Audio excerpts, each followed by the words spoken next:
Bismillahirrahmanirrahim. Assalamualaikum warahmatullahi wabarakatuh. Nahmadu wa nusallim ala Rasulullah karim. Jemaah maghrib yang dimuliakan Allah Subhanahu wa taala. Dan tentunya sama-sama mencari ridha Allah Subhanahu wa taala.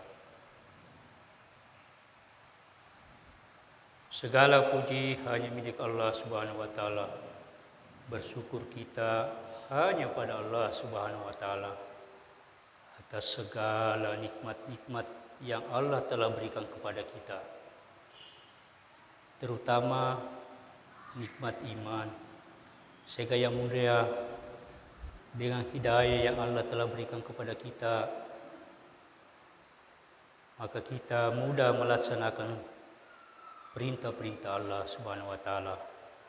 Yaitu tadi kita sudah salat maghrib secara berjamaah. Jadi perintah Allah salat maghrib dan berjamaah dengan sunnah baginda Rasulullah SAW. Jadi salah satu bentuk kasih sayang Allah Subhanahu wa taala pada seorang hamba apabila hamba tersebut senantiasa disibukkan dengan perkara-perkara agama, perkara-perkara amal-amal saleh. Apabila seorang hamba akan diberikan kebaikan kepada Allah Subhanahu wa taala, maka Allah Subhanahu wa taala memahamkan agama pada hamba tersebut. Apabila dipahamkan agama, maka seluruh kehidupannya diperuntukkan untuk kehidupan akhirat. Waktu-waktunya diperuntukkan untuk kehidupan akhirat.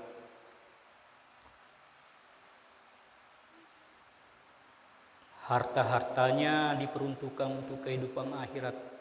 Bahkan pikir dan risaunya untuk kehidupan akhirat. Jadi yang mulia bersyukur kita pada Allah Subhanahu wa taala. Jadi salah satu bentuk syukur kepada Allah Subhanahu wa taala yaitu senantiasa mengingat Allah Subhanahu wa taala. Di saat kita senantiasa berzikir, hati kita senantiasa bersyukur.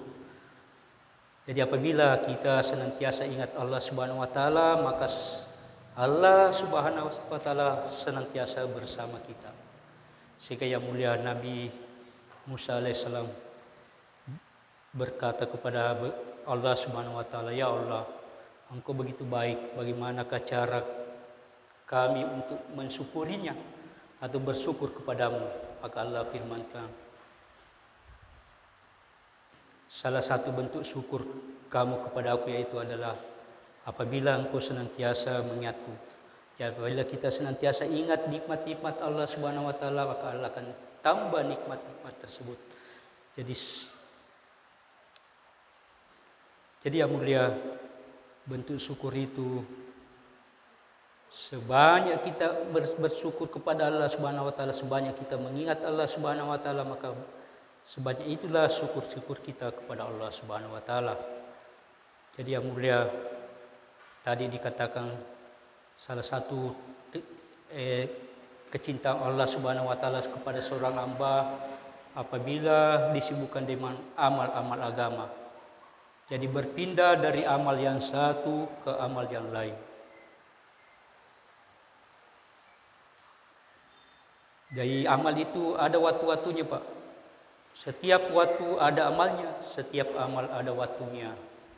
Setelah kita tadi salat berjamaah, berzikir, doa, salat sunnah, kembali kita duduk dalam satu majelis yang sangat mulia. Jadi jangan lihat siapa yang berbicara, tapi lihat apa yang dibicarakan, yaitu kehebatan Allah Subhanahu wa taala, keagungan Allah Subhanahu wa taala, kebesaran Allah Subhanahu wa taala. Diulang-ulang, Allah Khalik, Allah Malik, Allah Razik, Allah Sami, Allah Basir, Allah Alim. Diulang-ulang agar masuk, tertanam di dalam hati-hati kita kecintaan Allah Subhanahu wa taala. Apabila sudah tertanam kecintaan Allah Subhanahu wa taala, maka mudah mengamalkan amal-amal agama. Apa yang diperintahkan oleh orang-orang yang kita cintai, kadang kita karena kita kasih sayang kepada istri kita minta sesuatu maka pasti akan kita penuhi. Begitulah ini juga. Bagaimana kita senantiasa membicarakan kehebatan Allah Subhanahu wa taala agar timbul tertanam kecintaan kita kepada Allah Subhanahu wa taala. Dengan adanya kecintaan Allah Subhanahu wa taala kepada Allah Subhanahu wa taala dan Rasulnya, maka mudah mengamalkan perintah-perintah agama. Bahkan bukan hanya dengan mengamalkan tapi dengan menyampaikan perintah-perintah agama. Itulah salah satu kasih sayang Allah Subhanahu wa taala kepada seorang hamba. Dan sekarang ini kita duduk kembali dalam majelis-majelis, dikatakan majelis-majelis seperti ini disebut juga taman-taman surga. Rasulullah SAW bersabda, apabila engkau mendapatkan kebaikan di dunia dan di akhirat, maka sertailah majelis-majelis seperti ini, Pak. Sederhana, kita ini yang bermajelis seperti ini bukan siapa-siapa, tidak punya apa-apa, bukan orang dikenal, tapi yang mulia. Majelis-majelis seperti ini sangat dikenal di langit. Dikatakan barang siapa bermajelis seperti ini, Allah akan memberikan ketenangan jiwa kepada orang-orang yang bermajelis. Dicucuri rahmat.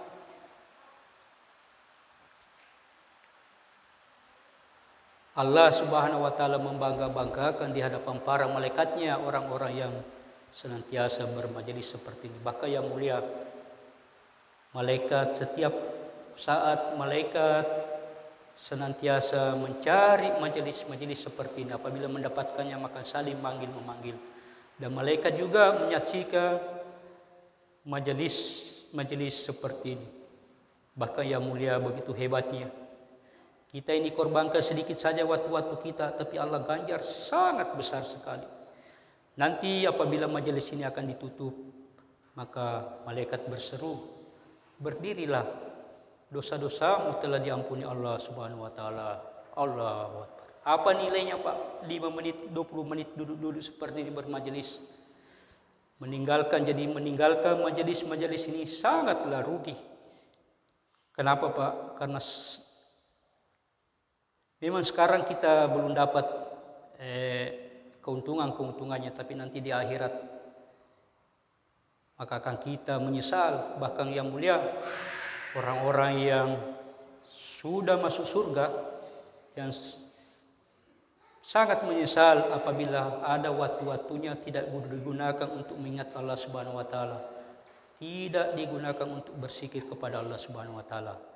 Jadi yang mulia, bersyukur kita pada Allah Subhanahu wa taala karena Allah Subhanahu wa taala menempatkan kita di suatu tempat yang salah satu tempat yang sangat mulia di muka bumi ini. Hari ini kan hari Ahad, Pak. Banyak orang yang weekend, katanya refreshing. Padahal tempat yang paling baik untuk refreshing adalah di rumahnya Allah Subhanahu wa taala. Apabila seseorang senantiasa meluangkan waktunya di masjid, maka yang mulia Allah akan mencucuri rahmat. Allah akan mencucuri rahmat. Tadi itu memberikan ketenangan jiwa dan dimudahkan melewati sirat. Dan Allah Subhanahu wa taala meridhoi kita. Jadi inilah yang mulia. Tadi dikatakan kita mencari keridhaan Allah Subhanahu wa taala, maka salah satu cara untuk mendapatkan ridho Allah Subhanahu wa taala yaitu senantiasa memperbanyak waktu-waktu kita di rumahnya Allah Subhanahu wa taala. Apabila kita berada di rumahnya Allah Subhanahu wa taala, maka dalam perlindungan Allah Subhanahu wa taala. Bahkan yang mulia, tempat yang paling disukai Allah Subhanahu wa taala adalah masjid, dan tempat yang paling dibenci Allah Subhanahu wa taala adalah pasar. Jadi yang mulia, bersyukur kita pada Allah Subhanahu wa taala. hanya beberapa orang saja yang ikut dalam majelis seperti ini, padahal banyak sekali orang. Berarti kita bersyukur Pak, Allah pilih kita untuk duduk dalam majelis seperti ini. Suatu ketika sahabat Abu Hurairah radhiyallahu anhu ke pasar, dia ke pasar dan mengumumkan, wahai saudara-saudaraku, begitu kira-kira.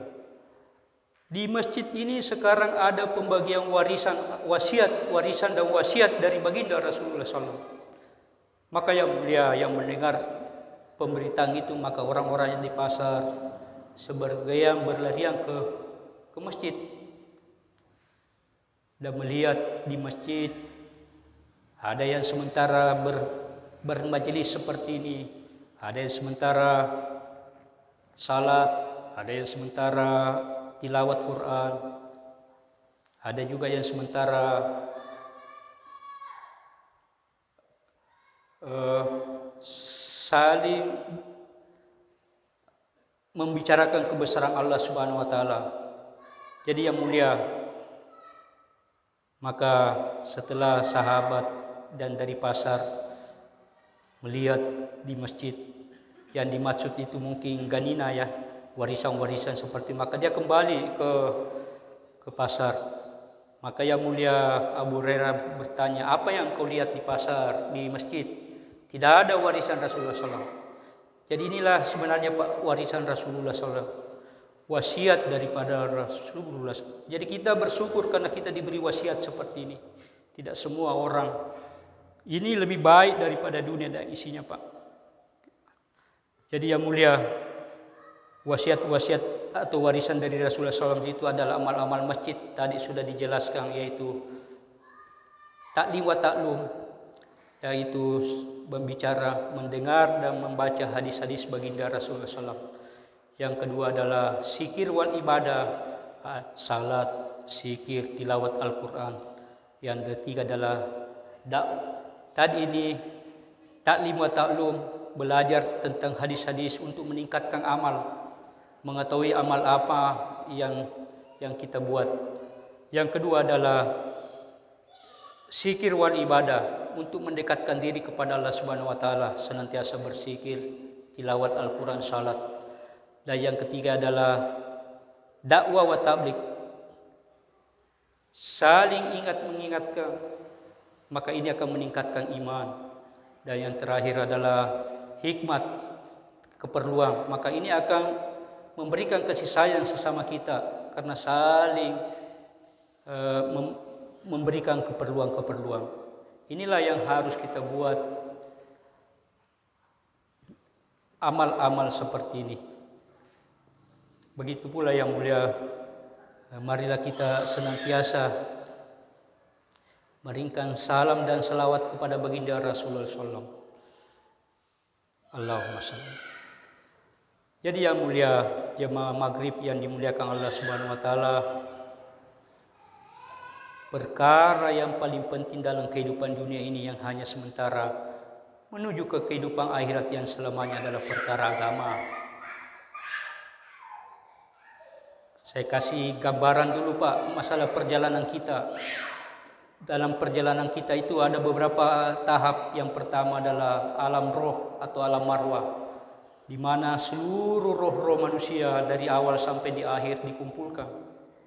Setelah itu ada namanya alam rahim. Alam rahim itu kurang lebih 9 bulan kita di rahim ibu-ibu kita. Setelah alam rahim, maka ini sekarang ini Pak, alam dunia. Kita hanya menempati dunia ini 60-70 tahun. Sementara aja. Tapi 60-70 tahun inilah yang akan menentukan kita ke langkah-langkah selanjutnya. Ada namanya alam kubur. Di alam kubur ada orang yang sudah ribuan tahun di alam kubur. Dan setelah itu adalah alam barzakh, tempat di mana kita akan dihisab. Sirat, di mana perjalanannya 1500 tahun, dan surga dan neraka. Inilah perjalanan kita Pak. untuk menggambarkan di akhirat itu selama-lamanya. Jadi perbandingan dunia dan akhirat itu, atau kesenangan dunia dan kesenangan akhirat itu sama saja apabila seseorang berjalan di suatu laut, samudra, mencelupkan tangannya di air samudra tersebut baru mengangkat, maka yang melengket di tangan kita itulah kesenangan dunia dibandingkan dengan kesenangan akhirat yang selama-lamanya. Tapi hari ini bahkan dalam Al-Quran dikatakan kehidupan dunia adalah kehidupan kesenangan yang palsu. Tapi yang mulia, hari ini kita menghabiskan waktu-waktu kita untuk mengejar kesenangan yang palsu. Padahal ada kesenangan yang selama-lamanya di akhirat nanti, yaitu surganya Allah Subhanahu wa taala. Kita tidak perbaiki. Inilah yang senantiasa kita usahakan, Pak. Inilah maksud kita senantiasa keluar di jalan Allah Subhanahu wa taala 3 hari 40 hari untuk perbaiki keyakinan kita hanya kepada Allah Subhanahu wa taala. Senantiasa membicarakan kebesaran Allah Subhanahu, keagungan Allah Subhanahu wa taala, agar masuk keyakinan kita hanya Allah lah yang memberi rezeki, bukan asbab-asbab. Inilah yang selalu diulang-ulang, karena sesuatu Pak, apabila kita tidak ulang-ulang akan kita lupa. Ada kadang sahabat kita lama tidak kenal, tidak jumpa, tahunan, kadang lama baru kita tahu namanya. Nanti berpikir lama namanya si fulan. Begitulah Pak. Kehidupan akhirat itu atau amal-amal itu harus senantiasa kita ulang-ulang, dimusyawarahkan setiap hari, diulang-ulang. Bahkan kita senantiasa tertibnya itu 25 majelis kita senantiasa ulang-ulang kebesaran Allah Subhanahu wa taala, menyampaikan kalimat la ilaha illallah. Jadi yang mulia, untuk sampai kepada kehidupan akhirat yang selamanya itu masuk ke surganya Allah Subhanahu wa taala, maka Allah Subhanahu wa taala memberikan petunjuk kepada kita, yaitu mengutus para nabi dan rasul untuk mengajari kita cara untuk masuk dalam surganya Allah Subhanahu wa taala. Jamaah maghrib yang dimuliakan Allah Subhanahu wa taala, karena kita adalah umat baginda Rasulullah SAW, maka yang paling pertama kita harus perbaiki adalah kalimat la ilaha illallah. Lengkapnya la ilaha illallah Muhammadur Rasulullah. La ilaha illallah ini bisa juga dikatakan kalimat iman, dan Muhammadur Rasulullah adalah kalimat amal. La ilaha illallah yaitu tiada yang berhak disembah kecuali Allah Subhanahu wa taala. La ilaha illallah adalah kalimat takwa, pembersih hati. Kunci daripada surga adalah kalimat la ilaha illallah. Apabila Allah Subhanahu wa taala akan menghapus dosa seorang hamba, maka Allah Subhanahu wa taala memberikan petunjuk untuk mensikirkan atau kalimat la ilaha illallah. Maka Allah Subhanahu wa taala Allah Subhanahu wa taala atas kebaikannya memberikan kita ilham untuk mengucapkan kalimat la ilaha illallah, dan Allah sendiri juga yang menghapus dosa-dosa kita. Sebagaimana apabila seorang hamba mengucapkan kalimat la ilaha illallah dengan ikhlas, maka yang mulia, ada tiang yang terbuat dari nur di arsy Allah Subhanahu wa taala bergetar. Orang-orang yang mengucapkan kalimat la ilaha illallah, maka tiang-tiang tersebut bergetar. Maka Allah Subhanahu wa taala, wahai tiang, berhentilah bergetar.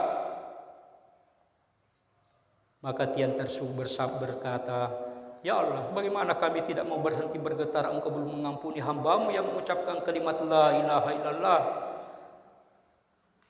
Maka yang mulia Allah katakan, saya telah mengampuni hambaku. Maka hamba tersebut, maka tiang berhenti bergetar. Jadi begitu hebat ini kalimat la ilaha illallah. Suatu ketika Nabi Musa alaihissalam bertanya kepada kepada Allah Subhanahu wa taala, "Ya Allah, Engkau Maha baik. Ajarilah aku berdoa kalimat untuk berdoa kepadamu."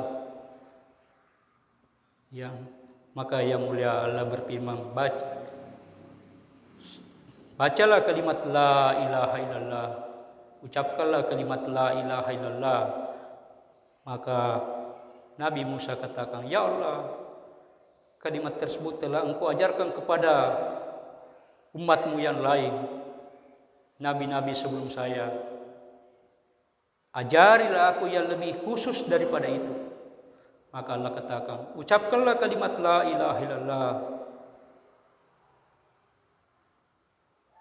Dan Allah katakan, "Wahai Musa, apabila kalimat la ilaha illallah ditempatkan di satu timbangan dan langit dan bumi, 7 lapis langit dan 7 lapis bumi ditempatkan di timbangan yang satu, maka kalimat la ilaha illallah ini lebih berat."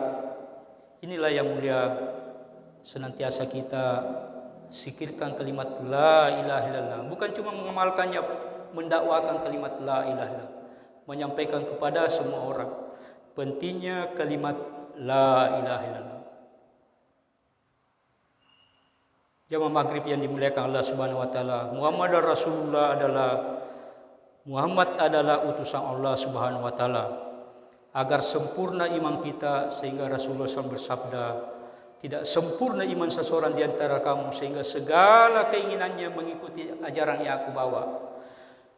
Jadi untuk sempurna iman kita, maka kita harus ikut dengan cara baginda Rasulullah SAW, mengamalkan sunnah-sunnah baginda Rasulullah SAW 24 jam dalam kehidupan kita sehari-hari. Dari bangun tidur sampai tidur kembali, masuk kamar mandi, keluar kamar mandi, ada doanya. Masuk masjid, keluar masjid, ada doanya. Mau tidur, bangun tidur, ada doanya. Pakai baju, buka baju, ada doanya. Naik kendaraan, ada doanya. Semua masuk rumah, keluar rumah, ada doanya. Semua ada doanya, Pak. Dan apabila itu kita lakukan, maka itu kita telah menjalankan sunnah-sunnah baginda Rasulullah SAW.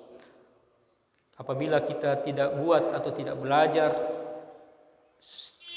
sunnah-sunnah seperti itu, maka tidak ada beda kita dengan orang-orang di luar Islam. Orang di luar Islam masuk rumah juga, Pak. Orang Muslim juga masuk rumah. Bahkan binatang juga masuk kandang. Tapi kalau kita tidak buat amal-amal, bacaan-bacaan seperti itu, maka tidak ada beda kita dengan orang-orang yang di luar Islam. Inilah yang senantiasa kita pelajari di sini, Pak. Itikaf di masjid ini senantiasa bermusakarah untuk meningkatkan amal. Setelah itu yang mulia, setelah iman yang yakin kita betul-betul dengan kalimat la ilaha illallah 100% murni, tidak boleh ada cacat, maka kita harus buat amal. Maka amal yang terpenting dalam agama setelah kalimat la ilaha illallah adalah perintah agama adalah salat. Salat yang terbaik yaitu berjamaah pada waktunya di mana azan dikumandangkan. Dikatakan barang siapa yang salat 5 waktu pada waktunya di mana azan dikumandangkan, maka Allah akan menjamin masuk surga.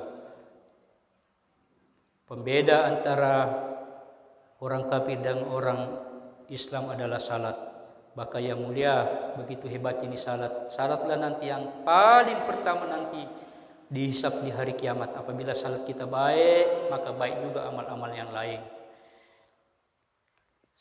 Salatlah yang menghapus dosa-dosa kita dari waktu ke waktu. Dosa dari salat maghrib sampai isya akan terhapus. Isya sampai subuh dihapus. Subuh sampai duhur, apabila kita melaksanakan salat duhur lagi, maka terhapus. Begitu seterusnya. Begitu pula dari salat Jumat ke salat Jumat menghapus dosa-dosa kita. dari Ramadan ke Ramadan menghapus dosa-dosa kita. Sehingga yang mulia suatu hari ada sahabat, dua bersaudara yang baru masuk Islam. Setelah masuk Islam, ada sahabat yang satu itu langsung ikut berperang dan syahid. Yang kedua ini 1 tahun kemudian baru meninggal dunia. Maka yang mulia ada sahabat yang bermimpi kedua sahabat ini. Ternyata yang duluan masuk surga adalah yang 1 tahun kemudian baru meninggal dunia, bukan yang syahid.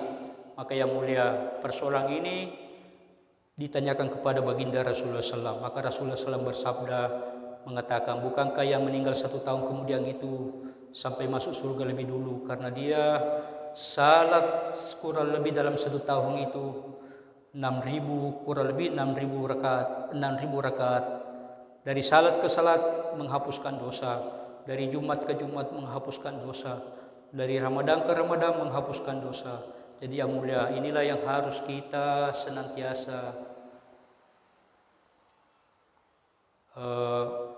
usahakan, bagaimana salat-salat kita memberikan salat yang terbaik untuk diri kita.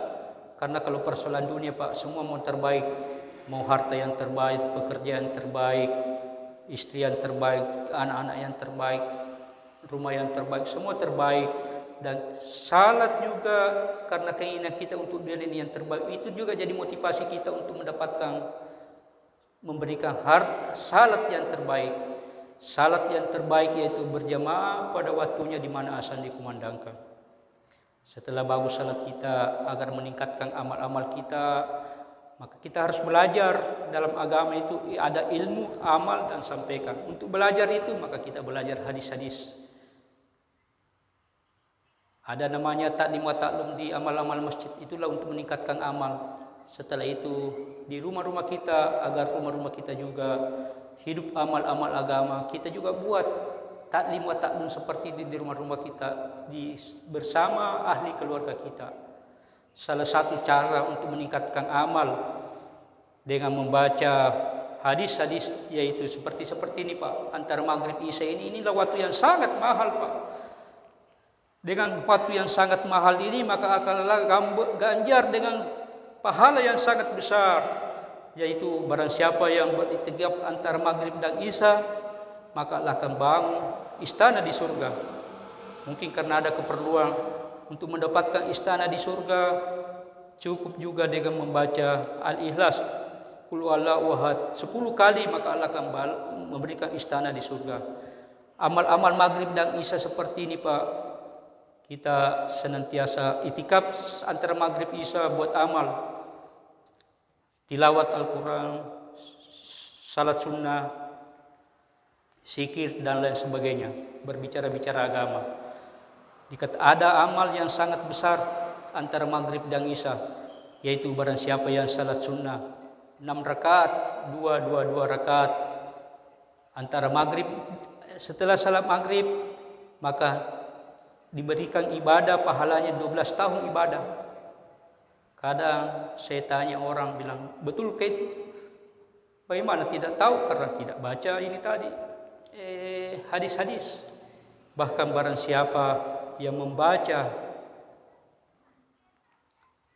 surat Al-Mulk dan As-Sajdah antara maghrib dan isya, maka amalannya sama dengan salat sunnah pada malam Lailatul Qadar. La ilaha. Pada Ramadan 10 hari terakhir kita senantiasa menjaga itu waktu-waktu agar kita bisa mendapatkan Lailatul Qadar. Padahal ada cara yang terbaik, hanya duduk-duduk di masjid itikaf antara maghrib dan isya, baca Al-Mulk As-Sajdah, maka pahalanya menyamai dengan malam Lailatul Qadar.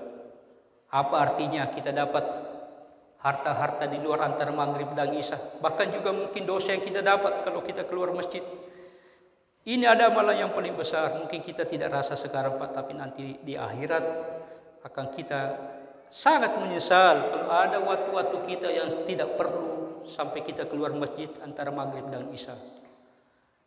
Karena kita belajar ilmu, maka dikatakan juga barang siapa yang membaca Yasin di malam hari, dan pada malam itu meninggal dunia, maka dikategorikan syahid. Begitu pula di pagi hari, barang siapa membaca surat Yasin di pagi hari, maka Allah akan mencukupkan keperluannya pada hari itu. Jadi yang mulia, kehidupan kita ini sebenarnya Pak, mudah Pak. Kita hanya bagaimana cara kita bertakwa kepada Allah Subhanahu wa taala, menjalankan perintah-perintah Allah Subhanahu wa taala. Allah semua akan mengatur kehidupan kita dengan baik. Apabila kita menjaga salat kita, maka Allah akan memperbaiki kehidupan kita. Begitu pula bagaimana kita senantiasa memuliakan saudara kita sesama muslim, menghargai saudara kita sesama muslim. Dikatakan barang siapa yang mengasihi saudaranya di bumi, maka penduduk langit akan mengasihinya. Irhamu mampis sama mampil ardi war yarhamkum pisama. Cintailah penduduk bumi, maka penduduk langit akan mengasihimu. Bagaimana cara mencintainya? Ya sebarkan salam. Ketemu seorang tidak dikenal dan yang dikenal, sebarkan salam. Dikatakan tidak beriman seseorang kalau tidak saling cinta mencintai. Bagaimana cara cari cinta mencintai? Yaitu sebarkan salam. Kita sebarkan salam Pak, kemana-mana. Jadi setelah itu bagaimana agar amal-amal kita diterima oleh Allah Subhanahu wa taala, kita perbaiki niat-niat kita. Walaupun amal kita sedikit, tapi dengan niat, dengan ilmu lebih baik daripada amal yang banyak dengan tidak berilmu. Dan yang terakhir, kita dakwakan semua apa yang ada yang telah kita ketahui. Kalimat la ilaha illallah akan memberikan manfaat bagi orang yang mengucapkannya dan menjauhkan dari asap dan bencana, sepanjang tidak mengabaikan hak-haknya. Jadi alhamdulillah mulia, kita ini senantiasa menjalankan perintah Allah Subhanahu wa taala, berzikir kepada Allah Subhanahu wa taala, mengucapkan kalimat la ilaha illallah.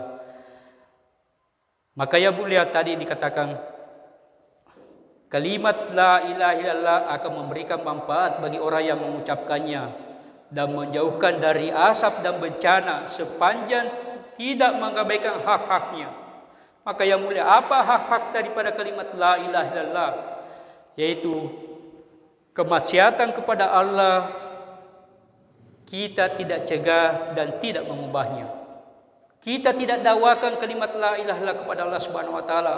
Kita tidak menyampaikan pentingnya salat kepada Allah, kepada saudara-saudara kita yang belum salat. Maka karena yang mulia, kemaksiatan yang paling terbesar, yang paling nampak di dunia ini adalah orang yang tidak salat.